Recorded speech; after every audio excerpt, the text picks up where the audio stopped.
6 septembre, voici RDI Économie. Les mentors de RDI Économie, c'est ce soir que ça commence avec les conseils de Gaétan Frigon. Forte poussée de l'emploi au Canada en août, mais encore des pertes au Québec, Pauline Marois se fait rassurante. Denise Véron est dans nos studios, la femme d'affaires de la Gaspésie se lance dans l'agriculture biologique.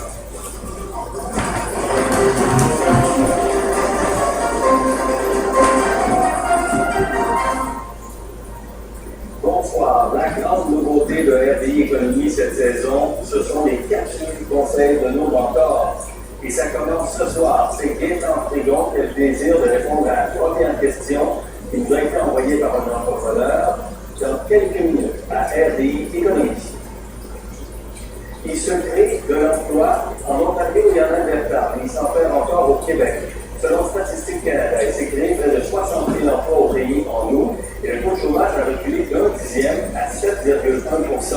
Ce sont des emplois à temps partiel surtout qui ont été créés. C'est ajouté des emplois notamment dans le secteur manufacturier et dans la construction. Les données demeurent très volatiles. En moyenne, il s'est créé 12 000 emplois par mois depuis 6 mois au pays.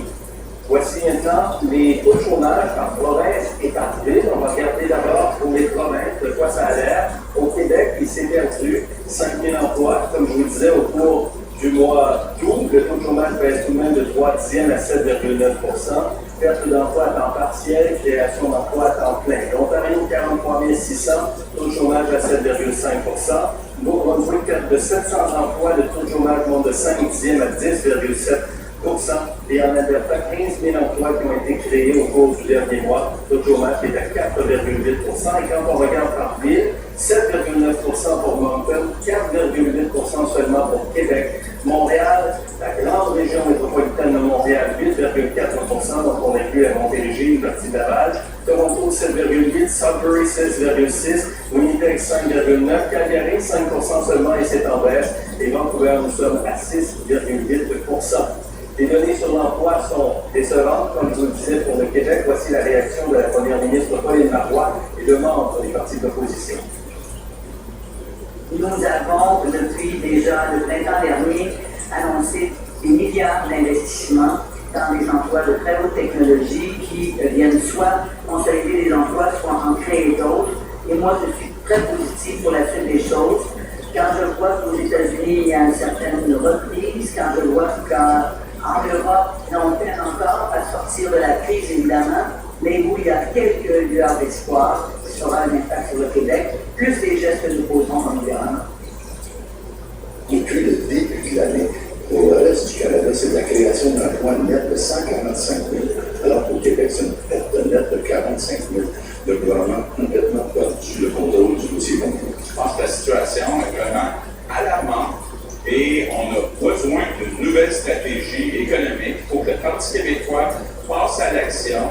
On ne peut pas continuer d'être dans le sens opposé du reste du Canada. Je dit, des nouvelles encourageantes tout de même. Danone investit 40 millions de dollars dans son usine de Boucherville en Montérégie, qui trouvait la première ministre aujourd'hui, parce qu'Investissement Québec va contribuer à l'investissement avec un prêt sans intérêt de 5 millions de dollars. Danone veut augmenter sa production de yogourt grec avec de nouveaux équipements et faire davantage sa promotion. 10 emplois seront créés. Et puis la société montréalaise Axiom a décroché un contrat de 35 millions de dollars qui mène à la création de 25 emplois. Axiom est spécialisée en robotique, plus précisément dans l'entreposage de marchandises. L'entreprise américaine Sembotic doit acheter leur système robotisé et les convoyeurs qui servent à l'entreposage de caisses. Et puis la firme pharmaceutique française de Servier annonce la construction d'un centre d'excellence en recherche clinique à Laval, investissement de 16 millions de dollars. Les nouveaux locaux permettront d'intensifier la recherche sur les maladies cardiovasculaires et le cancer. 38 emplois spécialisés seront créés. Aux États-Unis, la progression du marché de l'emploi a été jugée décevante en août. 169 000 emplois ont été créés le mois dernier. C'est moins que prévu. Et même si le taux de chômage touche un peu en 25 ans à 7,3 %, cette baisse est surtout due au fait qu'il y a eu découragement des Américains. Les chômeurs ont été si nombreux à cesser leur recherche d'emploi que la population active est tombée à son plus bas en 35 ans. Les économistes prévoient tout de même que le taux de chômage va reculer jusqu'à 7 % d'ici un an. La ministre des Ressources naturelles, Martine Ouellet, juge insuffisante l'entente contre Hydro-Québec et Pétrolia pour l'exploration et l'exploitation des hydrocarbures sur l'île d'Anticosti. La ministre croit que les redevances que Pétrolia verserait à la société d'État ne permettraient pas aux Québécois de percevoir leur juste part des profits. Hydro-Québec percevra notamment une redevance de 1 à 3 % sur chaque tonne de pétrole. Moi, le passé, je ne peux pas le changer. Moi, je vais faire en sorte qu'on ait des outils gouvernementaux pour faire en sorte que, au niveau d'avenir, si on décidait qu'il y avait l'exploitation du pétrole, si on en trouve premièrement, que c'est économiquement exploitable et qu'on peut mettre l'ensemble au moyen d'inspiration au niveau de l'environnement, on décide d'aller de l'avant, nous, on va faire en sorte que c'est l'ensemble des Québécois qui vont s'enrichir. Alors, stabiliser la décomposition des déchets, c'est le défi du site d'enfouissement de Terrebonne. Dès l'an prochain, les biogaz qui s'échappent des ordures seront transformés en gaz naturel. C'est le plus important projet du genre en Amérique du Nord. Vincent Maison. Projet de haut départ bénéficiaire. Depuis le jour où il a été embauché au site d'enfouissement de BFI à Terrebonne, il demandait d'élaborer une méthode pour récupérer le gaz qui s'échappe des ordures. En 1996, l'entreprise a construit la première centrale électrique québécoise fonctionnant au gaz qui se dégage des déchets. Et le site d'enfouissement a pris d'expansion et la centrale ne récupère qu'une partie de ce qui s'échappe du dépotoir. Le reste du gaz peut donc être brûlé, dégageant pollution et mauvaise odeur. Le volume de biogaz a augmenté avec le temps. On a essayé de le valoriser par une autre expansion de la centrale électrique. Cependant, on n'a pas pu le faire pour diverses raisons. Et à ce moment-là, on a regardé d'autres options. L'équipe de M. Normandin a donc eu l'idée de brancher le reste du gaz qui s'échappe du dépotoir au gazoduc situé à proximité et de vendre sur le marché du gaz naturel. Ce que nous avons réussi à faire, c'est de bloquer pendant de nombreuses années un contrat avec une pétrolière et gazière pour s'assurer que le biométhane peut être écoulé sur le marché.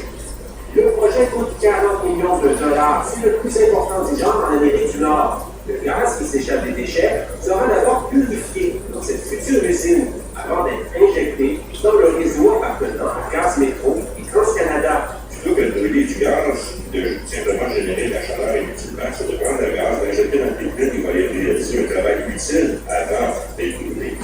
Dès 2014, le site d'enfouissement produira suffisamment d'électricité et de gaz naturel pour satisfaire les besoins en énergie d'une ville de la taille de Terrebonne. Vincent Maison de Radio-Canada, Terrebonne. Et le Canada est prêt à réduire ses émissions de gaz à effet de serre si ça peut aider à la réalisation du projet de l'éoduc Keystone. Les cibles seraient définies par Washington, qui n'a pas encore décidé si la construction de l'oléoduc serait approuvée. Ottawa prépare de ses intentions dans une lettre à la Maison-Blanche. Le Sierra Club, une association écologiste américaine, a réagi en disant que le Canada avait un bilan désastreux en matière environnementale depuis que les conservateurs sont au pouvoir. Et le G20 s'est terminé sur des consensus en matière économique. Selon les hauts dirigeants de la planète, il y a encore trop de volatilité dans les marchés émergents, comme la Chine, pour générer une croissance mondiale plus forte. Les banques centrales se sont engagées à mieux coordonner leur politique monétaire, et contrairement à la question syrienne qui divise toujours, les pays du G20 se sont entendus sur des mesures dans la lutte contre l'évasion fiscale et la régulation des zones grises dans le secteur bancaire. En bourse, recul à Toronto dans les titres technologiques et les télécommunications. Aux États-Unis, faible baisse de Dow Jones, faible haut du Nasdaq et du S&P 500. Semaine positive, le TSX a progressé de plus de 1,3%, haut du Dow Jones de 0,8%. Le Nasdaq a profité de l'embellie de Nokia Tazara, dont les droits ont été vendus à Microsoft cette semaine. Hausse appréciable aussi pour le Standard & Poor's de 500. Le dollar canadien s'est envolé de près d'un cent aujourd'hui avec les bonnes données sur l'emploi au Canada. Le tarif Brent est à 116 $.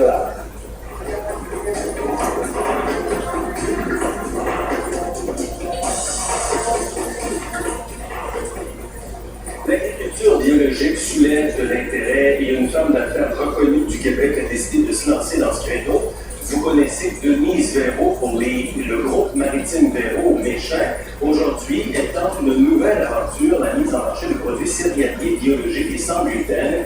Des produits très rendements, il faut le dire. Elle a lancé un appel à des producteurs et plusieurs ont répondu à l'appel. Denise Véro, bonsoir. Bonsoir. Bienvenue à RDI Économie. D'abord, quelle mouche vous appliquez? Pourquoi la production biologique sans gluten, sans qu'on est loin des chantiers maritimes? Oui, on est loin, mais je m'implique énormément dans la région. Et il y a quelques années, j'ai acheté des terres et j'ai parlé au producteur qui m'a vendu les terres. Il m'a dit les producteurs ont énormément de difficultés. J'ai dit pourquoi ils ont de la difficulté? Il dit parce qu'ils doivent livrer eux-mêmes leur production à un lieu de transformation et c'est loin, c'est plus proche de Montréal, dans ces coins-là. Il dit il ne leur reste pas grand-chose. Alors là, c'est la mouche qui m'a piqué. Oui, c'est ça. C'est vraiment c'est la crème qui a été semée, si je peux dire. Et vous avez décidé donc d'aller vers quelque chose avec ça, et donc de les aider et de saisir une occasion d'affaires en même temps. Oui, mais là, je me suis dit, qu'est-ce que je peux faire pour aider? Qu'est-ce que je peux faire pour régler cette affaire-là? Et là, ça m'est venu, je me suis dit, je pourrais créer un lieu de transformation dans la région. Et là, tranquillement, ça a avancé. J'ai commencé la culture du chanvre, on a fait des essais, et plus ça va, plus on a de résultats. Ensuite, je voulais faire différents grains jusqu'à ce qu'une nouvelle réglementation sorte qu'on ne peut plus faire dans un même espace la transformation de grains avec gluten et sans gluten. Et là, je me suis dit que je vais aller dans le sans gluten parce que le chanvre est sans gluten au départ. Oui, mais pourquoi vous y allez là? Vous sentiez qu'il y avait une ouverture, une possibilité de se démarquer? Oui, parce qu'on peut seulement faire du sans gluten. On ne peut pas faire gluten et sans gluten. Et je me rends compte que c'est un marché qui est en croissance. Parce que de plus en plus de gens sont intolérants au gluten. Ça n'aide pas beaucoup à la digestion. Et de plus en plus de gens sont cœliaques. Ça, c'est une maladie. Donc, ils sont soit malades, ils sont soit intolérants, ou ils essaient de réduire le gluten dans leur alimentation pour améliorer la digestion. Alors vous, c'est le constat que vous faites, c'est ce que vous savez, mais vous sentez qu'il y a une occasion d'affaires avant ça. Oui, il y a une occasion d'affaires, mais c'est certain que ce qui me motive le plus, c'est de m'impliquer dans la région. Et ça crée des emplois. Ça crée des emplois à la base, dans l'agriculture. Ça remet des terres en état. C'est l'occupation du territoire. Et ça emmène la deuxième transformation, la troisième transformation. Et plus la production se rapproche des lieux de consommation, mieux c'est. Vous avez la certification bio? Oui, ça fait 4 ans qu'on a la certification biologique avec EcoSerre. Et là, vous faites du chanvre, oui. Du sarrasin, oui. De l'avoine nue. Oui. C'est quoi ça? De l'avoine nue, c'est ce qu'ils appellent le riz des prairies. OK. Donc, c'est une avoine qui n'a pas l'écart et qui n'a pas cette protéine-là qui fait que les cœliaques ont une réaction. Donc, l'avoine nue, elle est reconnue sans gluten. Et des légumineuses également. Oui, c'est sans gluten. Vous dites que vous voulez rapprocher l'agriculteur, le producteur du consommateur. Alors, est-ce que vous visez essentiellement le marché régional avec votre production? Oh non, c'est plus que ça. On a déjà signé des contrats avec des producteurs, on a déjà signé des contrats avec des distributeurs qui distribuent à la grandeur du pays.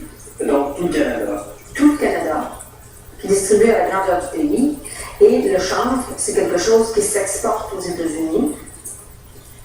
Parce qu'aux États-Unis, il y a juste deux États où, depuis l'automne passé, ils ont le droit d'en faire pousser. C'est au Colorado et Washington, si je ne me trompe pas. Et là, vous avez l'entreprise de production, de distribution, et vous faites fonctionner toute une chaîne de valeur. C'est-à-dire que d'autres producteurs qui entrent dans la ligne de production. Oui. On a fait 2 journées d'information la semaine dernière. Et au total, il y a eu 120 producteurs qui se sont présentés. Ah, oui. Dans notre région, oui. parce que c'est une région très peuplée. Donc, c'est beaucoup de producteurs. Et ce qui les rassure, c'est qu'on signe un contrat avec eux. Donc, quand ils vont semer, ils savent qu'on va acheter la récolte. Si elle n'est pas contaminée, évidemment. Ouais. Vous, Denise Véro, vous faites les deux. Là. Vous continuez comme groupe dans les Véro, puis vous faites votre production biologique. Vous faites les deux en même temps. Vous êtes capable. Ben, des femmes d'affaires, plein oui. J'aime ça, j'aime m'impliquer dans la région. L'agriculture, ça crée des emplois. Ouais. Et on voit que c'est tranquille dans l'économie.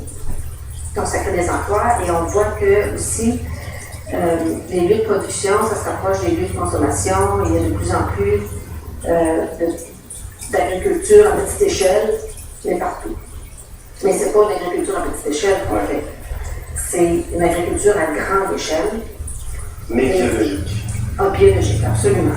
Biologique, et ça donne une valeur ajoutée à la région aussi. Et on sait que plus il y a d'agriculture, plus ça développe le tourisme. Et nommez-la donc votre région. En fait, le chantier est dans la région du Bas-Saint-Laurent et les entreprises d'agriculture sont dans la région de la Gaspésie, dans la MRC de la Haute-Gaspésie. Donc, je suis dans 2 régions. Que vous voulez aider, soutenir et développer. Oui, Voilà. et j'aime vraiment ça. Merci Denise Véro de votre passage et bonne chance. Parfait, merci. Merci bien.